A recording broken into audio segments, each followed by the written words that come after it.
Greetings YouTube and welcome to Bubble Hearthing. I'm Bubble and today we're going to be reviewing the white cards, the mono white cards for the War of the Spark set, coming out very soon. Very excited for it. Without further ado, you know what, let's just get right into it. So, first up we have the Planeswalkers, and first up is this Planeswalker. Oh my goodness, there's a lot going on with this guy. Mostly story-wise. But we have Gideon Blackblade. 3 mana. By the way, my throat's a little sore still, so sorry if I don't sound quite up to par, but it is what it is. Let's see now. So, as I sort of headbutt the screen there. Cool. 3 mana. As long as it's your turn, Gideon Blackblade is a 4/4 human soldier creature with indestructible. That's still a planeswalker. Human, soldier, planeswalker, creature. Indestructible. Prevent all damage that would be dealt to Gideon Blackblade during your turn. Up to his +1 is up to 1 other target creature you control gains your choice of vigilance, lifelink, or indestructible to the end of turn, and -6 is exile target non-land permanent. So his big thing, first off, in sealed and limited, this is a huge thing. A 3 mana 4/4 indestructible is crazy. The fact that you could also get a few other bonus effects out of him is crazy. So yeah, without a doubt, they're like 5 out of 5. For the limited pool there. For standard, he's also really nice. The fact that he's indestructible is great, like during your turn at least, so your opponent can't do any kind of little sneaky combat tricks on him. If they're going to try to kill him as a creature, well, they can't. They have to exile him, I guess. And otherwise, they have to do whatever it is during their turn. Because on your turn, he can't die, which is very nice. Let's see, the plus is okay. It's not really as effective, and it only lasts till the end of the turn, so you want to use it in combat to do something there. Most often I can see I can see you giving a creature you control vigilance. Notably, it can't go on Gideon, so, you know, it'd be great if you can give him lifelink and then attack. That'd be crazy. But you can't do that. That would be too good. But yeah, probably going to give a creature you control vigilance to be able to keep a blocker before, so that you can actually keep Gideon alive while he is not a creature. And the -6 is just a little added bonus there. I think more often than not, unless you're probably going to lose, then you're going to want to try to get one more +1 in the Gideon in order to keep him alive. Like, don't -6 when he's at 6 and kill him.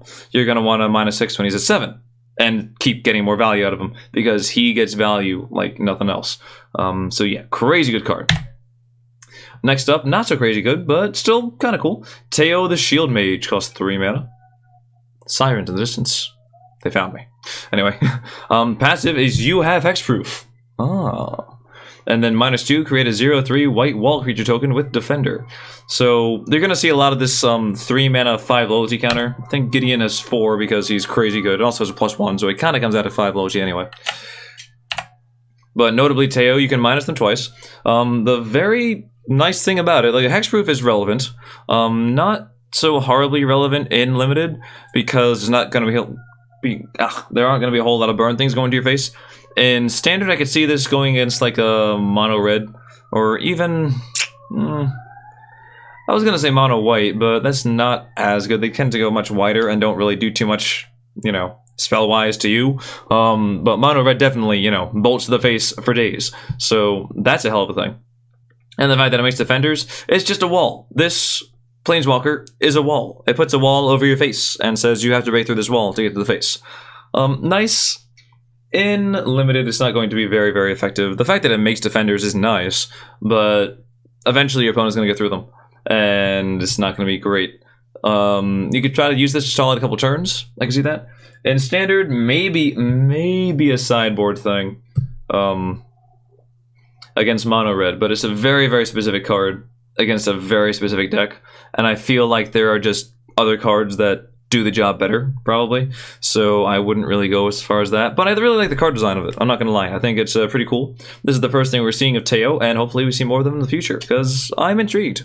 The idea is that they're like kind of an apprentice magician. They're not really too very well skilled in their craft, but they can make shields. The first thing they learned is how to defend themselves, so a little flavor there for you. The Wanderer. Now this card, this is a card.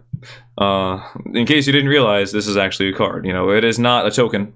Okay, enough of that. So 4 mana, passive, prevent all non-combat damage that would be dealt to you and other permanents you control. So you know how I was saying there's probably something better to put in against mono red? The Wanderer.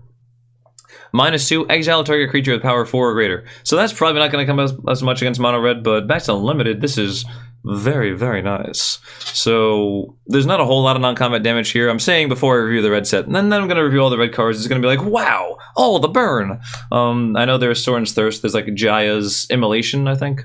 Bonds of Insight, or not bonds. There's like the red bond. So, that's the thing. But regardless, the first effect is not to be discounted. It is very, very relevant. In particular, you can use this in Standard, or if you're lucky enough in Limited, with the black thing that lets you get all the creatures and planeswalkers from the graveyards, put them out onto the board, and then you take damage equal to their total converted mana cost. Or, in this case, you take 0. You just put everything on there, you vomit everything on the board, and you say, plus everybody, minus everybody, your turn. I have 6 planeswalkers and 5 creatures, and you have 1 card in hand. Oh, yeah, you're good? Okay. So, yeah, I really like the Wander, and Standard, I think, is going to be very, very relevant. It's probably going to be a 3.5 out of 5 for Standard, maybe even 4. I don't know if I would put it at 4, but very, very nice. In Limited, it is good. I feel like your opponent would definitely still want to kill it, because otherwise, like, well, it comes out, it kills a creature most likely. You're probably not going to play this if you can't kill a creature.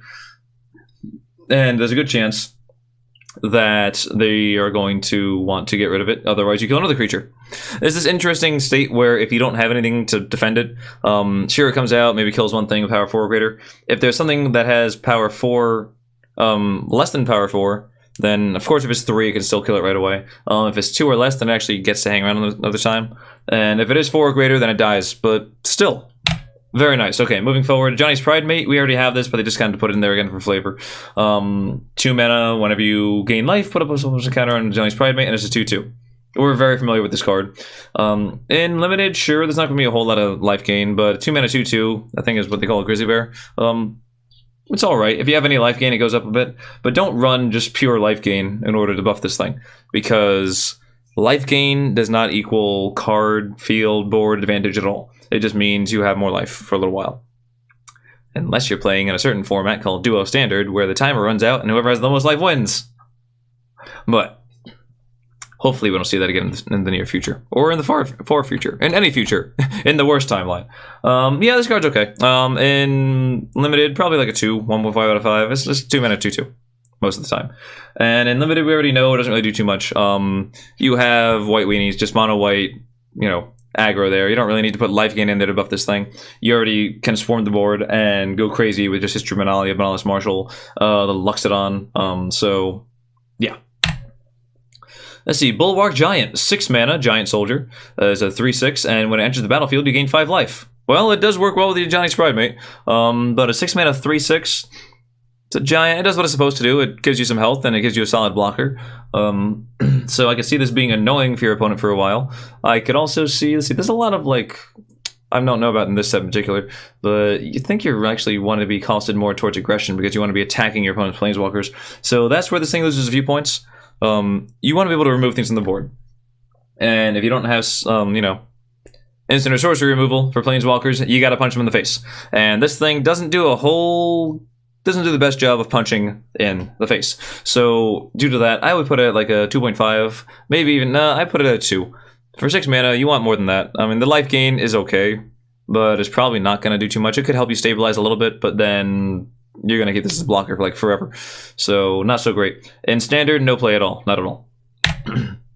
Next up, Charmed Stray. So, 1 mana, 1/1 cat with lifelink. So, if you get this in a Johnny's Pride Mate and you go off, then good on you. When it enters the battlefield, put up a summons encounter on each other creature you control named Charmed Stray.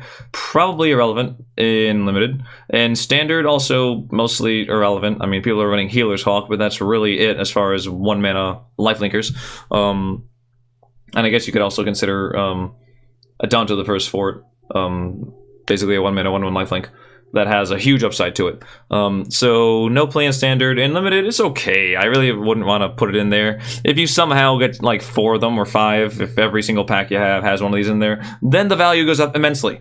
But otherwise, I really wouldn't want to do that. 1 mana 1/1 that doesn't really do anything. I would say maybe 1.5, maybe even just like a 1 out of 5 in Limited, and 0 in Standard. Yeah. 5 mana Enforcer Griffin. It's just a 3/4 flyer. Okay. In standard, I put it at like a 2 out of 5. It doesn't really do anything flashy. It's kind of average for what you would see, but it's I'd say slightly below average for a lot of flyers we see. So the fact that it doesn't actually have any other effect, it's just like a thing to block. The fact that I can like make my hands make that little fart noise completely unintentionally is also not really helping it. So yeah, obviously no play in standard. Just kind of pack filler. This is not pack filler. This is kind of the opposite of pack filler. This is what you open the packs for, in fact. God Eternal Oketra. 5 mana, legendary zombie god. I'm never going to get over the zombie gods. I just think that creature type is... Anyway. It's a 3/6 with double strike. Whenever you cast a creature spell, create a 4/4 black zombie warrior creature token with vigilance. Notably, this is not an army token. It's just another zombie warrior token. So keep those separate. But whenever you cast any creature, you get a free 4/4 with it, which is insane. The fact that it has double strike means it's great blocking or attacking. It does both pretty well, and your opponent has to respond to it. Otherwise, it's going to hit them in the face for 6 each turn, which is very, very significant. And then, of course, with the other gods, when it dies or is put into exile, you can put it into your library, third from the top, or the owner's library. In rare cases, maybe you're not the owner, in which case maybe you don't want to put it back in the library. But oh my god, 5 out of 5, 6 out of 5, 7 out of 5 for limited. Holy shit. This is, like I said, this is what you're hoping to open. This is what's going to bring you from, like, say you're going 6 rounds, because that's what it is where I am. Instead of going like 4 and 2, this is going to be 6 and 0. Like, if you get this on the board, you probably win the game right there. I don't know. Your opponent might just concede. Like, okay, you know what? You got it. Drop that. Drop like a creature or two behind it. Oh, tasty. In standard, though, let's see. Well, we already have... maybe like this Lesnia tokens kind of thing, but you have to cast a creature spell. It doesn't work with tokens, so you don't really want this in mono white because you want to basically win the game by turn 3 or 4 in that case. So this doesn't really help you much there. There is something you can do with this plus Kiora coming up. That's the Planeswalker blue-green, where whenever a creature of power 4 or greater enters the battlefield, you draw a card. And so whenever you play a creature with both of them on the battlefield, you manage to create a 4/4, and then that triggers Kiora, and you draw a card, which is really, really nice. But aside from that, this card is a bomb. In limited and standard, we'll see. I don't... The fact that it can keep coming back means that it's kind of resilient. It is resilient, actually. Because I'm thinking, like, you get a whole bunch of tokens out there, and then your opponent wipes the board. But it comes back. So if you're able to continually get a stream of creatures, creature spells, then maybe... I like this card. I would put it at like a 3, maybe a 3.5 out of 5 for standard. I think I can see some of this coming up. Oh boy. It's going to be iffy, though. But I want to see it. I want to. That's my thing. I want to see it in there. Oh, what do we have now? A 2 mana Grateful Apparition. It's a flyer, 1/1 flyer, and whenever it deals combat damage to a player or planeswalker, proliferate. So if you recall Throwing Bird back from Mirrodin and such, then yeah, I think that was Besieged, right? Or was that Scars of Mirrodin? Who knows? But it was around that time. So this is nice. I mean, it's a 1/1 you probably get to proliferate a few times. I don't know how often you're going to be able to do that, like if you play it on curve, although there are quite a few 3-mana planeswalkers, so there's a very good chance that you play this on turn 2.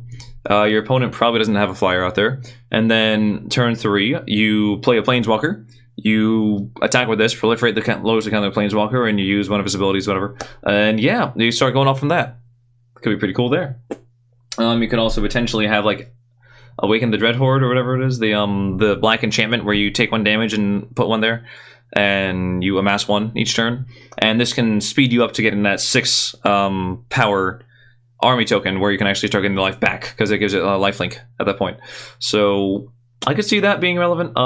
In limited, this probably is going to be a pretty good card. There are a few flyers in there, so you have to be worried. Like later in the game, it's probably going to be useless because your opponent's probably going to have a flyer that can easily block it. But that's still pretty nice. In standard, I don't see this seeing any play. I think Thief of Sanity, even though it's a completely different effect, I think it just outshines it regardless of that. This doesn't go in white weenies. It doesn't really go in... I guess you could proliferate the Saga, the counters on like a History of Benalia, and get an extra effect right away. But that's probably not going to be very useful.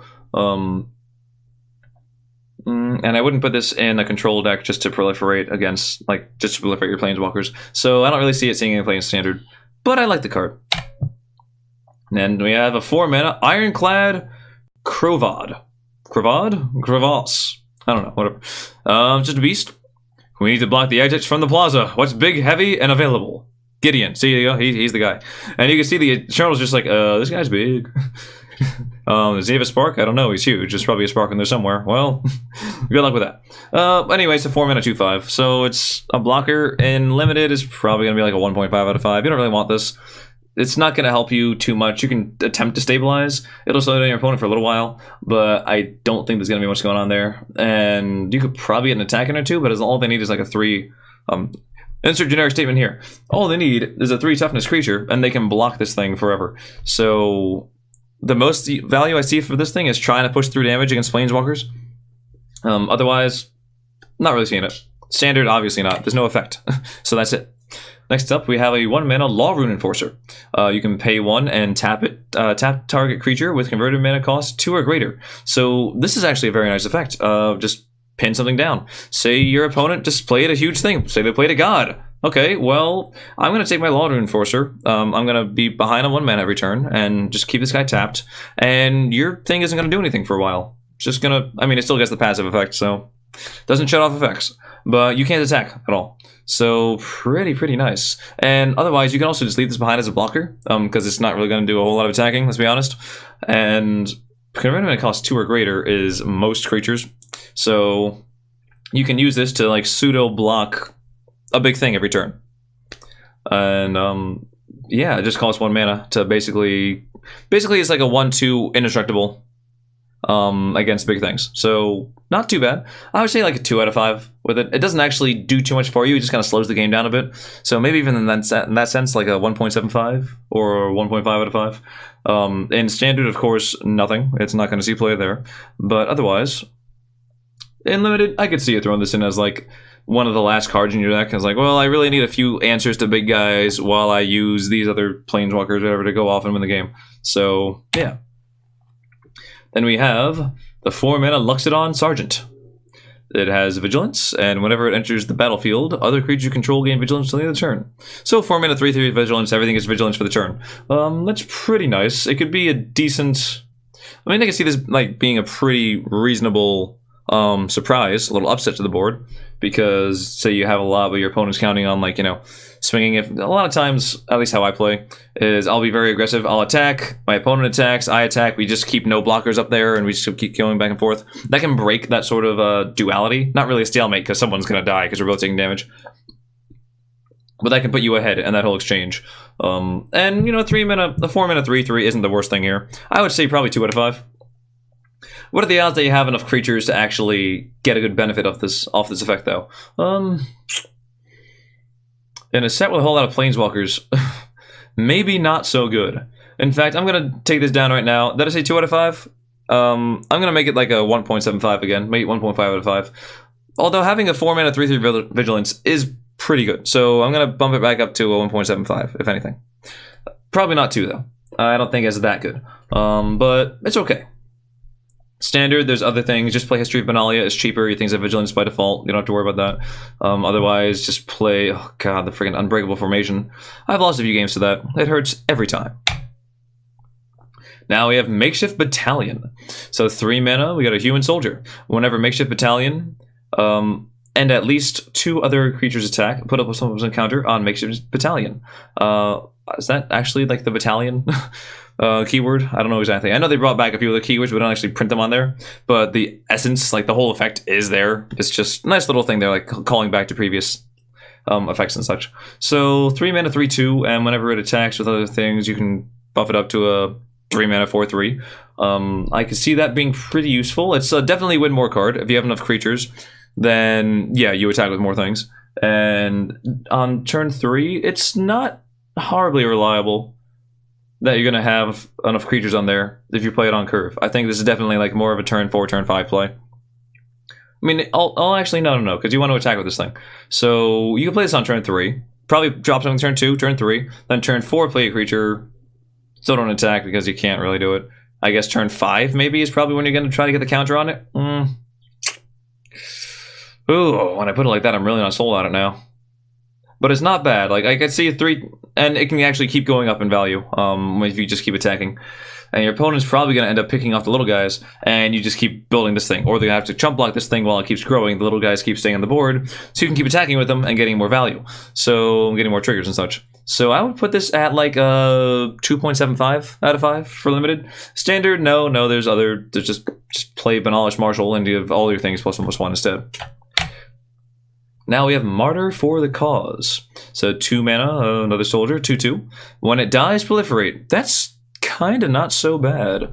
I really like the idea of just putting proliferate on something that dies. It makes your opponent potentially think about whether or not they actually want to kill it. Say you have this thing with a bunch of +1/+1 counters on it, and you can just give it 1 more if you wanted to. That'd be great if you have like this thing, and 2 more of these, I know, very rare case. And they all attack, so you put a counter on your battalion, and then if your opponent blocks these things instead, you get to proliferate the counter afterwards. But anywho, it's not bad at all, and I think it has a slightly lesser effect, nowhere near the same level as Plague White. Let me just get that clear, because that is basically like an unblockable, but a similar effect to it, because your opponent might not want to block it if you're going to proliferate an army token, or if you're going to proliferate a planeswalker, so that's worth noting. I think it's fine. I put it at like 2.5 out of 5. I think it's actually pretty decent. Maybe just 2.25, somewhere in there. In Standard, I like the idea that you could play like a Wrath effect, and then proliferate all your shit on a planeswalker. Pardon me there. I got a little excited, sorry. Just imagining like your opponent has a bunch of things. It's like, okay, I'll play Martyr for the Cause, and you can either block and then buff your Teferi with that, because I play Esper, so I play Teferi, because I'm the worst. Or you can keep it out there and then play Kaya's Wrath, and it still gets a proliferate to go off, so I like that idea, but I don't think that's really where Esper is going. I could see this in something that's running more like... It's not really a great idea, but I think if you're running Flux Channeler as like a creature, then you could potentially have this thing as well, because if you're going to run a few creatures, you're going to want to run a couple. So that's solid logic, right? Yeah, if you run a few, you run a couple. No, it's not. Ignore that. Standard, no play. Cool. We have here a 2 mana Pouncing Lynx. As long as it's your turn, Pouncing Lynx has first strike. And it's a 2/1, so it's okay. It's obviously a very aggressive card. You're going to want to have it on your turn, just keep attacking with it. And eventually, it's not going to be able to do a damn thing. So, there's that to consider. Let's see. How many things do we really have with, like, 2 toughness? There's a few there. It can be good if you want to get a very early lead and apply some quick pressure. If you have, like, a very good, like, go-wide deck to start off with, then... that would be very nice. Otherwise, I don't really think this is worth putting in your deck if you're not that aggressive. I would also see if you're running like basically 0 planeswalkers, then you want to just have more creatures and going with that, then that's okay. Otherwise, I wouldn't really mess with this one at all. I would put this at like a 1.5 out of 5. Not so great. Reminds me of, what is it, Fresh-Faced Recruit, which is basically the same effect, but it has a red-white hybrid mana, and it's a human soldier instead of a cat. It might actually be a human knight, but I'm pretty sure it's a human soldier. We're going to go with soldier, because there's no horse involved. Knights have horses, usually. And Standard, no play at all. It's not really... I mean, you could run the friggin' Swift Claw and have a 3/1. No. Moving on. We have the 3 mana Rising Populace. Whenever another creature or planeswalker you control dies, put up a +1/+1 counter on Rising Populace. So the idea here is, I guess, like, things start dying off and suddenly everyone joins together and like, hold on now, we need to do something before we're all run over. Let's join forces and fight this big dragon god with the gem on his head and everything else and all the zombies. The Gem of Becoming is what it's called, actually. So what do we have here?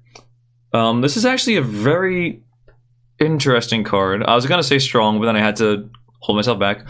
For limited, if you have that go-wide deck that you could potentially be running Pouncing Lynx in, then I could definitely see just like attacking with a whole lot of other things, and this thing growing to be huge. Of course, it is a single thing, you're going to be huge. If you have this along with an army token that's getting big, then that could be pretty nice to split your stuff going up there. And if you have army tokens, this will still get buffed off of that because it doesn't say non-token creature. Planeswalkers probably aren't going to be very relevant if you're doing that.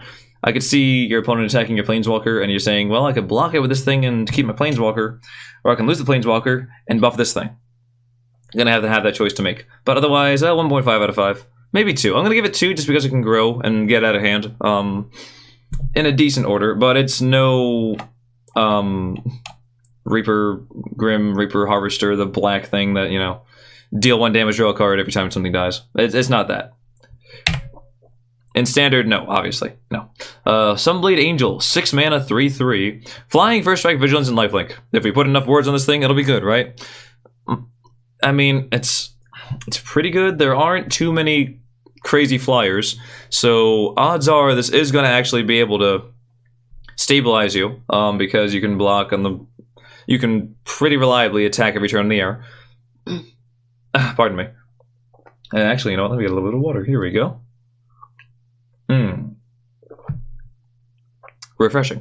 But so this could definitely get you back into the game. I can see this being very nice. But as far as high-end cards go for 6 mana, I would kind of want a little more, honestly, than a 3/3. Because anything with 4 suddenly doesn't do so well. If your opponent has anything with 4 toughness, then it's not really looking so great for you. But it still could shut down a lot of the creatures on the ground. So, on a 6 mana, is that really worth it? I'm going to put it at like a 2.5 out of 5. I think it's average because you have all these words. It kind of balances out with a huge mana cost.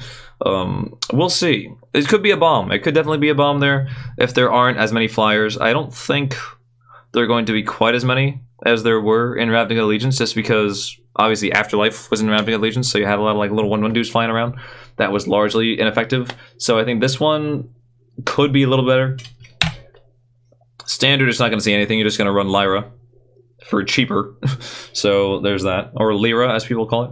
Alright, we have, let's see. Oh, this is another creature. Okay, looks a lot like an instant or sorcery, but it's not. It's a creature. 3 mana, Teo's Light Shield. It is an illusion. When Teo's Light Shield enters the battlefield, put a +1/+1 counter on target creature you control. Notably, this is not a wall, it is not a defender. So even though it's a 0/3, it comes in as at least, like, if this is the only thing on the board, you get a 1/4. Probably not going to be doing a whole lot of attacks with it, but if your opponent has 1 toughness creatures, then they're not going to want to attack anymore. So it definitely slows down the game quite a bit. I like it. I don't like it enough to do too much. Actually, no. You can put the counter on something else, though. So I would give this a 2.5 out of 5. I think it's average, and average isn't too bad for a sealed environment. You can only hope to go above average. In Standard is obviously not going to get any play. It's just not strong enough. You don't see that ironclad or the iron shell beetle or whatever it is, which has the same effect but just like different stats and it's in green. So if you don't see that, then you're not going to see this. Okay, what do we have here? 2 white mana specifically. Tomek, Distinguished Advocate. Oh, this is something I believe. We have a legendary human advisor with a flying, and lands in the battlefield and land cards in the graveyards. Land cards in graveyards can't be the target of spells or effects or abilities your opponents control. And if I can finish actually explaining this card, that'd be fantastic, right? Your opponents can't play land cards from graveyards. So this actually sounds like much more of a modern card. I don't really say that too often, but in Standard, first off, in Limited, it's not really... I mean, granted, it's great. Don't get me wrong. A 2 mana, 2/3 flyer. Solid stats. Absolutely. You're going to put this in Limited just for the stat line. But as far as the rest of it goes, I don't really think that it's very effective, that there's much else going on Limited. It's still like a 3.5 out of 5, because it does what you need it to do. I could see it picking off Planeswalkers and stuff. 3.5. I'll take it down a little bit. In Standard, I don't really see it doing too much, because there's not a whole lot of land targeting and such. Let's see. No, there's not a whole lot of lands coming out from the graveyards. Usually those are very kind of meme decks, land destruction, Crucible of Worlds, bring all your lands back, follow the Thran, Mending of Dominaria. Not really top tier stuff. But in Modern, there's a few things going on there, and I could see that being relevant. So the unusual case may be a Modern card, but probably not a Standard card. And then we have Trusted Pegasus, a 3 mana 2/2 flyer. Whenever Trusted Pegasus attacks, target attacking creature without flying gains flying until the end of the turn. So this is just like before we had the other Pegasus, it was like the 2 mana 1/3. This is a 3 mana 2/2. So for 3 mana, we shifted a counter over. It's pretty not bad. I mean, this definitely can surprise your opponent and overwhelm them a bit, because having an extra flyer is very, very strong. So I'm gonna put this like 2.5 out of 5 for limited. Potentially like okay, it's the very, very, very odd occasion, like 2.6. I don't want to say 2.75.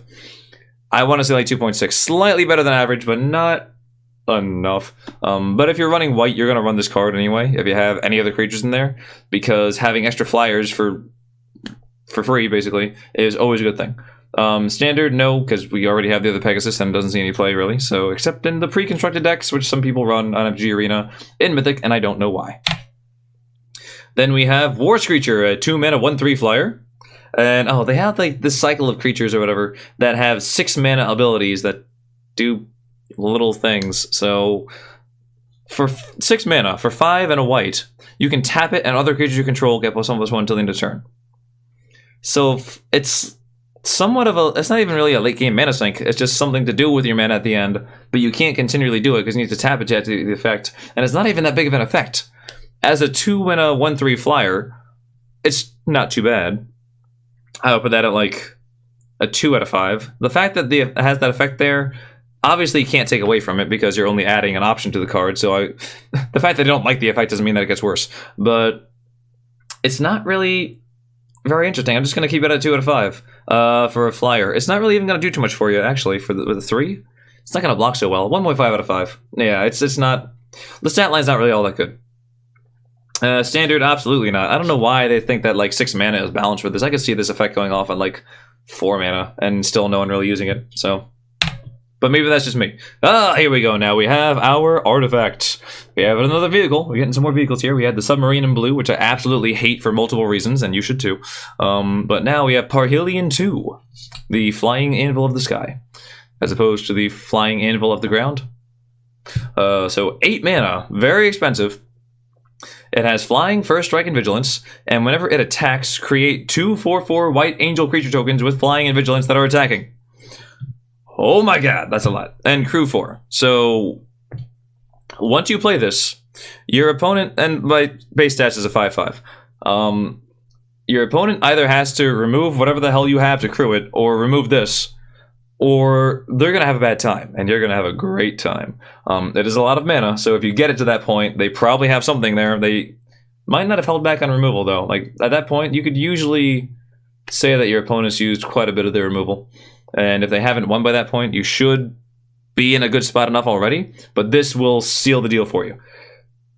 It's worth noting there is no lifelink, but you got something that just spits out angels for the hell of it. It attacks for 5 in the air, and it has vigilance, so it can hold back and defend, though you still have to crew it, but that's not going to be a problem.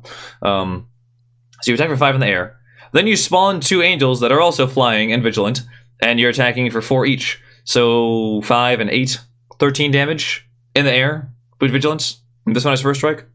My god. If you get to 8 mana, then you win the game. If you don't get to 8 mana, well, that's probably going to be most games, so good luck. Standard, it's going to be funny. I kind of want to make a meme deck out of it, just like some kind of tokens and just go crazy on this. But I don't really... It's too slow to really go anywhere. Let's see, though. Let's see. When you do that, it becomes an artifact creature. Right, so it can still be destroyed by creatures, by creature removal, but not cast down, because it's still legendary. I feel like there's like too many ways to remove this thing, or just to deal with it by turn 8, by the time you get to 8 mana, for it to be really, really relevant in Standard. But I think it's kind of a cool card. I like the idea of just having this thing that's flying around like, hey, release the angels! Alright. Oh, onto the instance now. Cool. We have a 2-mana battlefield promotion. See, this lady, she's gone through quite a few things. She's seen some stuff, man. Let's see. So, for 2 mana, put a +1/+1 counter on target creature. That creature gains first strike and on a turn, and you gain 2 life. So that is a very nice little swing there. Not only do you get to buff your creature a little bit, but it gains first strike, which probably means it's going to survive whatever trade. You can actually trade up 1 more point there. Usually, you know, if you have a 2/2, the opponent has a 3/3, okay, I'll put the counter on there, they both die. Now I put the counter on there, they both live, and as an added bonus, you get 2 life, because why not? This competes kind of for a moment of triumph. It's very similar to that. I would say compete, but it doesn't really compete with that, because that's not run at all in Standard. In Limited, it's a very nice little combat trick. You have to be aware of that. If your opponent is playing white. If they top deck this somehow and they have a creature on the board, they can get them another turn out of that. So very, very relevant there. I put this at 2.5 out of 5, maybe even 2.75. Not quite 3. It's not that good, but it's a pretty solid card. In standard, no, there are other things you could do, obviously. It's too slow, but it's nice. Defiant Strike is a 1-mana instant. Target creature gets +1/+0 until end of turn and draw a card. So whereas the previous one gave you a +1/+1 counter, which meant that it actually kept the buff on it, and you gain some life, this thing turns the life gain into card draw and the buff into a temporary little thing. So due to that, I mean, I could see if you're running this just to cycle it. Like, you just throw it on, like, your opponent's creature, obviously not during combat, but you could do it after combat just to cycle the card. I don't think there's any real... I don't think that's the worst use of it. But if you're doing that, maybe there's a better card in your pool that you could have picked. So I really wouldn't want to do that with it. I really wouldn't want to run this if that was the case I was considering. And obviously, unless you're doing some kind of Jeskai Phoenix thing where you just run, you know, a whole lot of card draw, 1-mana cantrips, then I wouldn't bother with this in standard. But in limited, I will give it a rating of 1.5 out of 5. Next we have Divine Arrow, a 2-mana instant. Divine Arrow does 4 damage to target attacking or blocking creature. So that's much like, what is it, Gideon's Reproach or Gideon's Reprisal, whatever it is. Attacking or blocking. This is removal. This is straight up removal. And usually, if you do that to something, it's going to die. Very rarely is the case where it's going to survive that. So pretty nice. And the fact that it's at 2 mana means that you don't have to do too much to keep the mana available. You know, it's not like a huge investment. So I think in terms of that, for limited, I put that like 2.5. It's your average kind of removal. Nothing crazy, nothing super flashy about it. I guess just be careful with what you block with, basically. If you're attacking is going to be what it is. If you're attacking for lethal with like one thing and they can kill it, then like this could kill it, then be aware of that. You might want to throw some extra things in there if it's lethal. Still, to secure your lethal. If you're blocking, just watch out and realize that whatever it is could potentially have like 4 extra attack power. But yeah, and standard, obviously not, but and limited, yeah. Oh, Gideon Sacrifice. Oh, the artwork. Oh, the story of this set. It's all coming back to me. If I had a tier right there, then it would be relevant, but I don't. So for 1 mana, choose a creature or planeswalker you control. All damage that would be dealt this turn to you and permanents you control is dealt to the chosen permanent instead, if it's still on the battlefield. So that basically gets you a turn. Imagine it said, like, you know, imagine it was a fog, sacrifice a creature or planeswalker, and take no damage this turn. That's basically what it is. Although, let's see, does that work with the Wanderer? Can you redirect it to that? And does this change it from combat damage to something else? No, I don't think so. I don't think it changes the type of damage being dealt. So I think if you were attacking, it would still just redirect the combat damage to it. But the fact that it kind of solidly gets you a turn, just a 1 mana, hey, I'm going to lose this creature, and then everything else lives. Not even like just you, but you can block with other creatures, and they don't take any damage. You can have a planeswalker just survive, and like say your opponent's attacking with a bunch of things to try to get that one planeswalker out of the way. Say they're like trying to really swing hard and get Gideon out of there, and then you just play Gideon Sacrifice on like a Johnny's Pride Mate or something, and block with the other creatures that you might have there. So they're already taking probably unfavorable trades if they're struggling to remove your planeswalker. On top of that, now they don't even do that, and you still get some really nice trades. I can see this being very, very good. And it's just common, jeez. So at that point, I would say 3 out of 5 for limited, maybe even higher, maybe like a 3.25. I wouldn't put it at 3.5, but 3.5. 3 is solid. And in standard, I think it could be played. They don't have any fogs right now, and obviously in Esper because fogs are all green. And by fog, I mean fog. You know, take no combat damage. Root snare, basically. So I can see this being thrown in there. Unfortunately, though, in Esper, you don't actually have too many targets for this to put all the damage on. So maybe you could throw it onto a Kaya if you had her out there. Usually you run like a single Kaya in Esper. Otherwise, maybe have it Teferi that's really weak, and they're splitting the damage, and there's going to be lethal. So you just say, get rid of that Teferi, and then you play a new one, or you play a board wipe the turn after. I can see that. It's not super good, though. If there's an Esper build that runs more creatures, then I would see that. Maybe in like Jeskai, this would be a little more fitting. Ah, Gideon's Triumph. You gotta love these pictures, because not only can you take the two halves of it and make a whole thing and have the face look kind of weird, but he also has the expression that looks like he just shit in your salad, and he knows exactly what he did. But anyway, 2 mana, target opponent sacrifices a creature that attacked or blocked this turn. If you control a Gideon Planeswalker, that player sacrifices 2 of those creatures instead. So very, very nice. Just say you can use it early on to get rid of something that's super annoying that could be threatening a Planeswalker you're trying to play next turn, or you can just use it later on if you are kind of going 1 for 1. And if you open Gideon, obviously you play this. I think you play this either way. I'm gonna put this at 3 out of 5 as well. I don't think there's gonna be a whole lot of like spreading out on the board. So in that sense, I think it's fine to use this card. I think it actually goes up in value.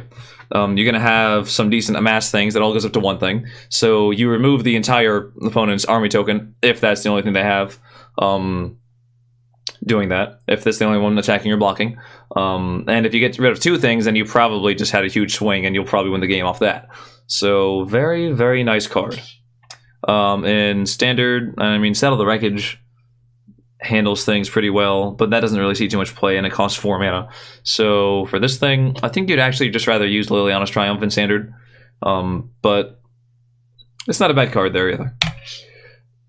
Okay, Ignite the Beacon, 5 mana, search your library for up to 2 Planeswalker cards, reveal them, put them into your hand, shuffle your library.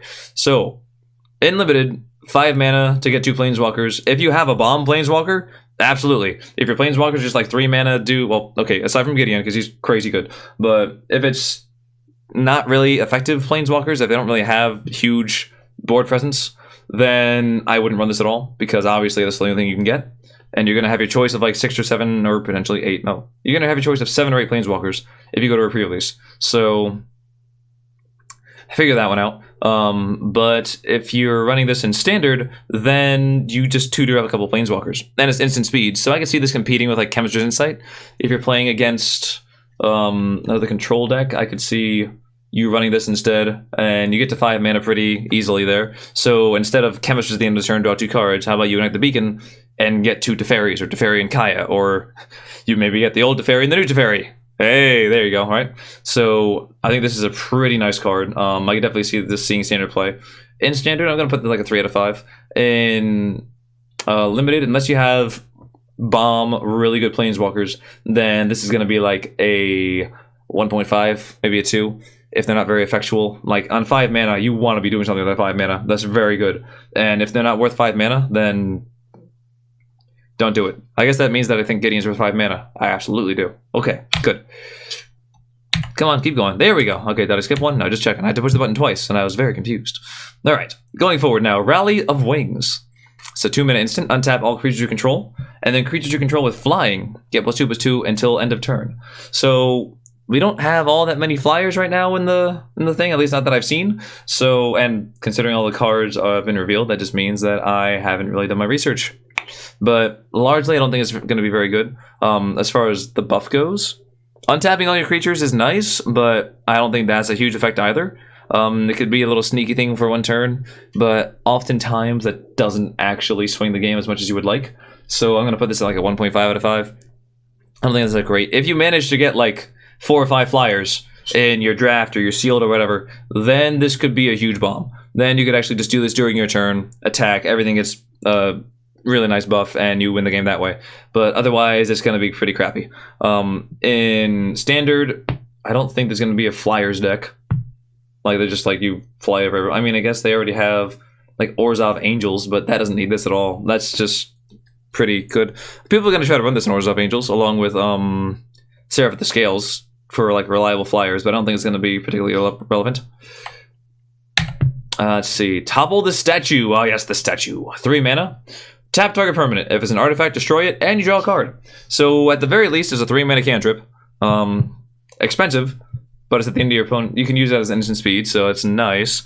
We don't have a whole lot of artifacts in this set. I know that for sure, because I sorted everything out by artifacts and enchantments and whatever. There's not a whole lot of artifacts. I guess you could use this on the Hylian too, which we already went over. Or the statue itself, if you want to be very, very flavorful. But otherwise, It's not great. For the most part, I see it as a 3-mana cantrip. I mean, it can obviously doesn't have to be an artifact. You can just use it to tap something. And in that case, it's okay. You can avoid something punching you for a turn, which is largely not so great. I'll put this at like 1.75, maybe 2 out of 5. But you want to be doing something else with your mana that restricts whatever target it is, which is most often going to be a creature. Otherwise, no, I don't really see it being very useful. And in standard, no. I mean, there's Invoke the Divine, which is artifact removal that we don't really see. And even though that gains health and this draws a card, which you could argue which one's better. Usually drawing a card is better. I don't think this is going to be seen at all. No, now the Bond of Discipline. We're into the sorceries, folks. We're there. We got there. Here we are. 5 mana, tap all creatures your opponent control. Creatures you control gain lifelink till the end of turn. Well, this is a hell of a card. In limited, I'm just going to put this at 2.5. 5 mana is a lot to spend on tapping your opponent's creatures, and it doesn't keep them tapped. It's not a sleep effect. It is just a tap them, they come back next turn. Your creatures don't gain vigilance, so unless you already have some vigilance, which would be very nice, then sure, you can attack and get the life gain off of that with all the lifelink. Gain some life. I can see this as a good way to remove an opponent's Planeswalker. If they have a lot of blockers for it, it's like, okay, tap all your dudes, finally get that Planeswalker out of the way. Finally get that Gideon, that Jace, that Liliana, and then next turn we'll see what we can do. Hopefully the life gain, let me stabilize a little bit, and then we'll address the issues later. But beyond that, it's not very useful. So this is, basically, I'm going to call this expensive Planeswalker removal. And for that, yeah, 2.5 out of 5. Because it's still not too bad. In standard, I'm going to say hell no. There are just better cards that do that. That do similar effects. I don't think there's any real reason that we're going to see this card in play. Oh, we got a mythic over here. Finale of Glory. It costs 2 white and X, where you create X 2/2 white soldier tokens. White soldier creature tokens with vigilance. If X is 10 or more, also create X 4/4 white angel tokens with flying and vigilance. So they all have vigilance. It's worth noting here, if you pay 10 or more, you still get 10 2/2 white soldier tokens, which is probably going to win you the game right there. But you also make 10 angels. So that's just like super extra over the top, unnecessary, crazy stuff. It's worth noting there is actually a board wipe or two in this set. So I think it's in blue-white. There might be in a few more, so watch out for that. You don't go too... I mean, if you're playing this, sure, go ahead, go ham. But if you're playing against blue and white, just watch out. Just be aware.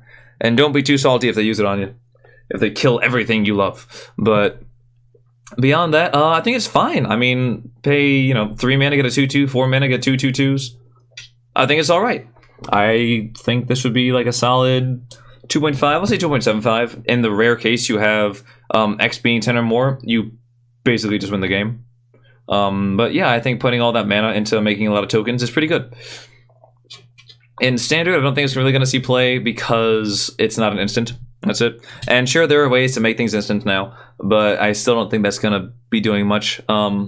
If you do get to cast this at instant speed, then maybe you could run this with like Reclamation and get a whole bunch of stuff, and the next turn just try to win, or during the end of your opponent's turn, and then just swing in. But if not, like I think those decks are just better off with like Expansion Explosion as the win con instead of this thing, because you're already trying to put in at least like 12 mana to make the flyers as well. Otherwise, you don't really get a whole lot of value out of it in standard. So, probably not so great in standard, but in limited, yeah, totally throw it in there, dude. Make it happen. Now we have Ravnica at War. So 4 mana, exile all multicolored permanents. Huh.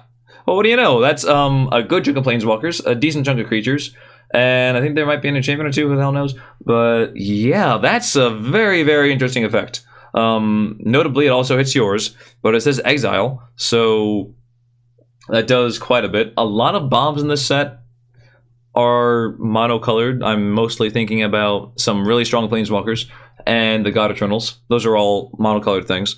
Well, not all the planeswalkers, but a few of them.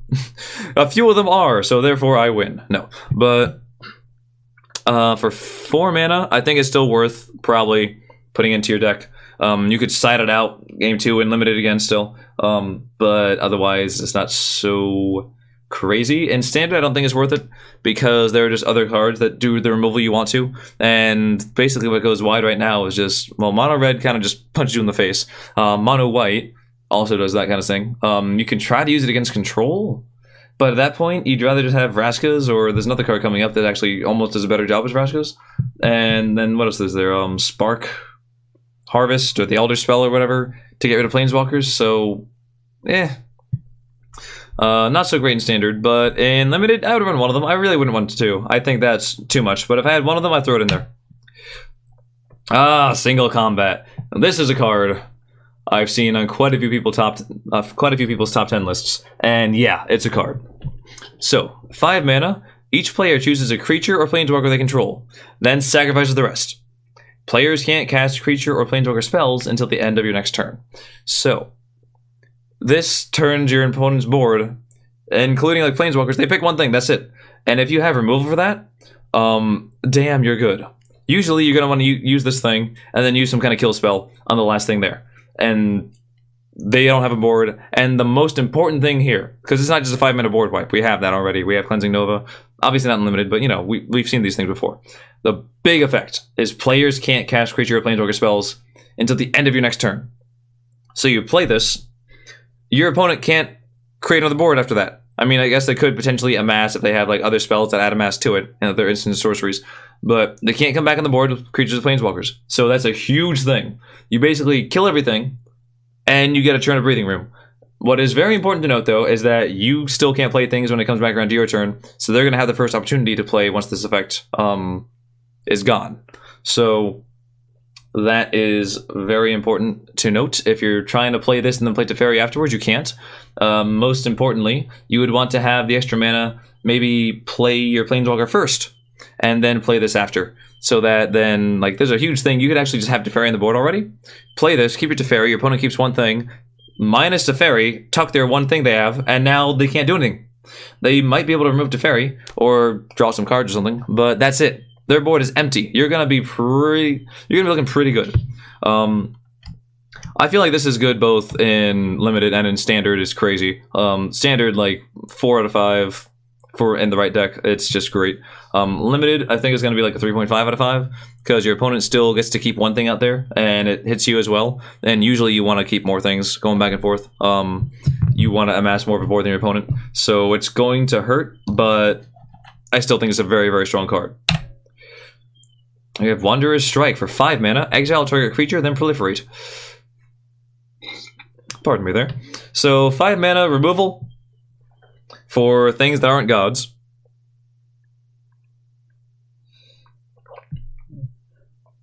Sorry, the thirst has struck me again. And then the proliferate thing is okay.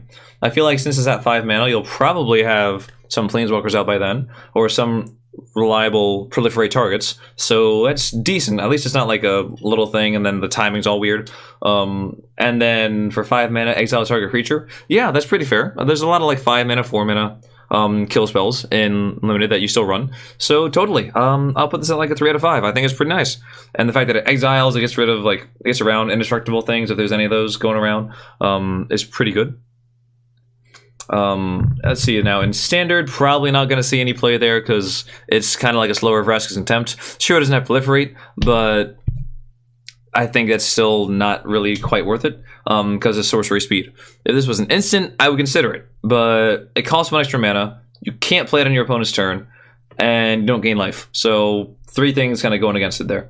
So in Standard, probably not so much play, but Limited, yeah, totally. I would run 1 if I got 2. I'd probably run 2 of them. I mean, why not? Prison Realm, we're on to an enchantment. I think there's only 1 enchantment too. Am I right? Yes, that's actually the last card. Okay, so here we are. 3 mana, Prison Realm. When Prison Realm enters the battlefield, Bolas gets very, very sad. Exile target creature or planeswalker an opponent controls until this leaves the battlefield. When it enters the battlefield, cry 1. If you're the person who is getting their thing exiled, you just cry 1 single tear. But no, cry 1. So that is, yeah, solid. Probably just going to stick around. That's probably just going to be the removal. It's very good. Notably, if you use this against a God Eternal, or if you use it against a God, they can just put this back into the library, but it still gets off the board for a little bit, so, hey. And you still get to draw a card, so that's pretty good too. Beyond that, though, like, yeah, it answers planeswalkers, it answers the creatures, it answers a lot, and the scries is a nice little added bonus. I guess it's a somewhat more fixed version of Conclave Tribunal, because that obviously had Convoke, so you could play that sometimes for free, basically. This, at least, you have to still put 3 mana into it all the time, but it is a very, very solid thing.